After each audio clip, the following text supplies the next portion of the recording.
உங்க எல்லாருக்கும் வணக்கம். நான் உங்கள் ஜோதிடர் மீனாட்சி திருஞானம். இப்போ நம்ம லக்னத்தை பத்தி வரிசையா பார்த்துட்டு வரோம் இல்லையா?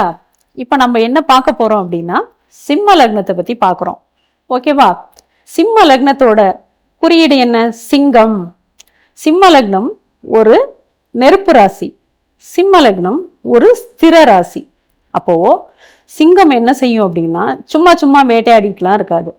தனக்கு எப்பெல்லாம் பசிக்குதோ அப்ப போய் அது காட்டுல வேட்டையாடும். அப்போ சிம்ம லக்னத்துல பிறந்தவங்க தனக்கு எப்ப தேவை ஏற்படுது அப்பதான் அவங்க அந்த செயல்களை செய்வாங்க. சிங்கம் அடுத்தவங்கள தன்னோட எல்லைக்குள்ள விடாது, தன்னுடைய சுதந்திரத்தை தானே காக்கும். அது மாதிரி சிம்ம லக்னக்காரங்க தன்னோட வாழ்க்கையில யாரும் அளவுக்கு மீறி வரத அவங்க விரும்புறதில்ல. அவங்களே சுதந்திரமா முடிவெடுப்பாங்க. எதுலையுமே திடகாத்திரமான ஒரு மனநிலை இருக்கும். ஆளுமை பண்பு அவங்களுக்குள்ள நிறைய இருக்கும். அதிகாரத்தன்மை அவங்கள நிறைய இருக்கும். அவங்கள சுத்தி எப்பவுமே சூரியன் எப்படி தன்னை சுத்தி 10 மற்ற கிரகங்களை வச்சிருக்காரோ அது மாதிரி சிம்ம லக்னத்துல பிறந்தவங்க தன்னை சுத்தி 10 பேரை எப்பவுமே வச்சிருப்பாங்க. இவங்க அரசன் மாதிரி செயல்படுவாங்க. தன்னம்பிக்கை அதிகம் உள்ளவங்களா இருப்பாங்க.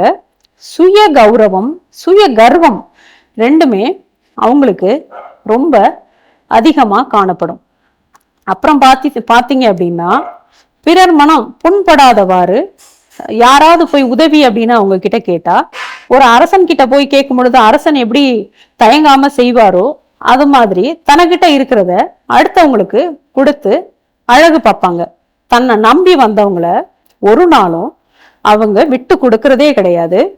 இப்போ இது மட்டும்தான் சிம்மத்தோட குணம் இல்லம்மா, நான் சிம்ம லக்னத்துல பிறந்திருக்கேன், நீங்க சிம்மத்தோட குணத்துல சொல்றதுல எனக்கு குணங்கள் மாறுபட்டிருக்குமா அப்படின்னு நீங்க கேட்கலாம். அப்போ நான் என்ன சொல்லுவேன், சிம்மத்தோட லக்னாதிபதி யாரு? சூரியன். அந்த சூரியன் அவர் லக்னத்திலே சிம்மத்திலே ஆட்சியா இருப்பார். அப்போ உங்களுக்கு அதிகாரத்தன்மை, ஆட்சி தன்மை, அந்த பளபளப்பு, தேஜஸ், ஆளுமை, கௌரவம், தன்னம்பிக்கை இது எல்லாமே அதிகமா இருக்கும். அதே சிம்மத்துல சந்திரன் ஒளித்தன்மையோட சந்திரன் இருந்தார், அமாவாசை சந்திரன் இருந்தார் அப்படின்னா உங்களுக்கு தாழ்வு மனப்பான்மை வந்துடும். உங்களை வெளியிலே நீங்க காட்டிக்க முடியாதவங்களா இருப்பீங்க. இதே ஒளிச்சந்திரன் இருந்தார் அப்படின்னா ஒரு தாய் மாதிரியான மென்மையான குணம் உங்களுக்கு இருக்கும்.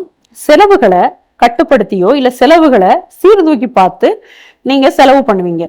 செவ்வாய் இருக்கிறார் அப்படின்னா உங்க தாய் மேல நீங்க ரொம்ப பற்றுதல் இருக்கவங்களா இருக்கீங்க. உங்களோட தந்தை வழி அமைப்புகள்லையும் நீங்க ரொம்ப பாக்குறோம்ல, எனக்கு எங்க அப்பா அம்மா ஃபேமிலியை எனக்கு ரொம்ப பிடிக்கும் அப்படின்னு சொல்ற எத்தனையோ பேரை நம்ம பார்த்திருக்கோம் இல்லையா? அது மாதிரி உங்க அப்பா அம்மா ஃபேமிலியை உங்களுக்கு ரொம்ப பிடிக்குது.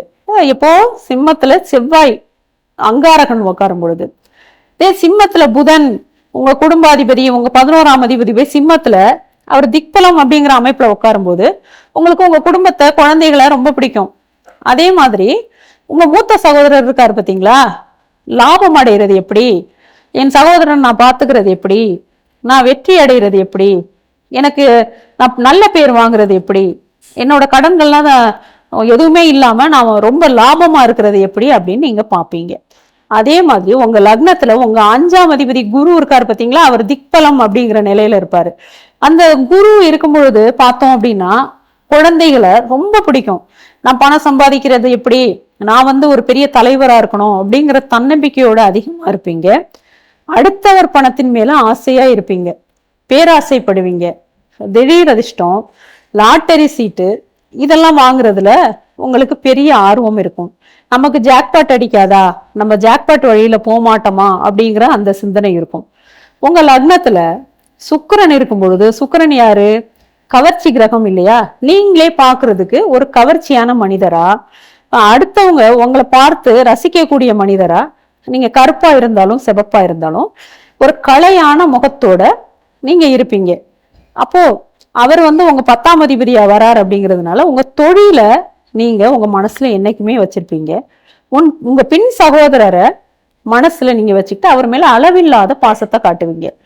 உங்க லக்னத்துல சனி இருக்கும் பொழுது அவரே உங்க 6-7 கூடையவரா வர்றதுனால நீங்க உங்க பகைவர்களை என்னைக்குமே மனசுல வச்சுக்கிட்டு அப்படியே வெளியில காட்டிக்காம எப்பவுமே பகைவர்களை உள்ள வச்சுட்டே இருப்பீங்க.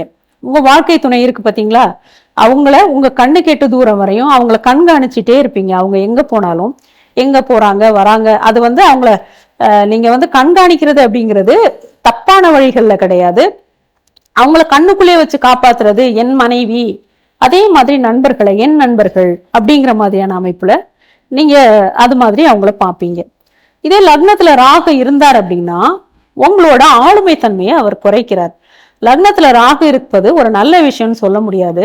லக்னத்துல ராகு இருக்கும் பொழுது உங்களோட ஆளுமை தன்மை சற்று குறையதான் செய்யுது. சிம்மத்தின் தன்மைகள் கொஞ்சம் குறையதான் செய்யுது. லக்னத்துல கேது இருக்கும் பொழுது, கேது எதையுமே வளர்க்கக்கூடிய கிரகம் அப்படிங்கும் பொழுது நீங்க பாத்தீங்க அப்படின்னாக்கா ஆன்மீகவாதி அது மாதிரியான நிலையில நீங்க இருப்பீங்க. இப்போ நீங்க சிம்ம லக்னக்காரருக்கு யாரெல்லாம் நண்பர்களா வருவாங்க அப்படின்னு நம்ம பாத்துருவோமா? யார நண்பர்களா வருவாங்க? நீங்க குரு அணி லக்னமா இருக்கிறதுனால உங்க குரு அணி லக்னத்துல இருக்கவங்க தான் உங்களுக்கு நண்பர்களா வருவாங்க. யார் யார் வருவாங்க? மேஷ லக்னத்தவர்கள், கடக லக்னத்தவர்கள், உங்க சிம்ம லக்னத்தவர்கள், விருச்சக லக்னத்தவர்கள், தனுசு லக்னத்தவர்கள், மீன லக்னத்தவர்கள், இவங்க எல்லாரும் உங்களுக்கு ரொம்பவே நண்பர்களா, உங்களை புறமுதுகுல குத்தாதவங்களா, உங்களோட நம்பிக்கைக்குரியவங்களா எப்பவுமே இருப்பாங்க. உங்க லக்னாதிபதி சூரியனா இருக்கிறதுனால நீங்க சிவபெருமான வழிபடுங்க. சிவபெருமான தொடர்ந்து நீங்க வழிபட்டுக்கிட்டு வரும் பொழுது உங்களோட காரியங்கள் தடை இல்லாம மிகப்பெரிய வெற்றிகரமா ரொம்ப நல்லா இருக்கும். அது மாதிரி காலையில எழுந்த உடனே நீங்க சூரிய நமஸ்காரம் பண்றது உங்களுக்கு ஒரு மிகப்பெரிய அன்றைய நாள ஒரு ஸ்ட்ரென்த்தான நாளா, தன்னம்பிக்கை உள்ள நாளா உங்களுக்கு கொண்டு போய் சேர்க்கும். நன்றி, வணக்கம்.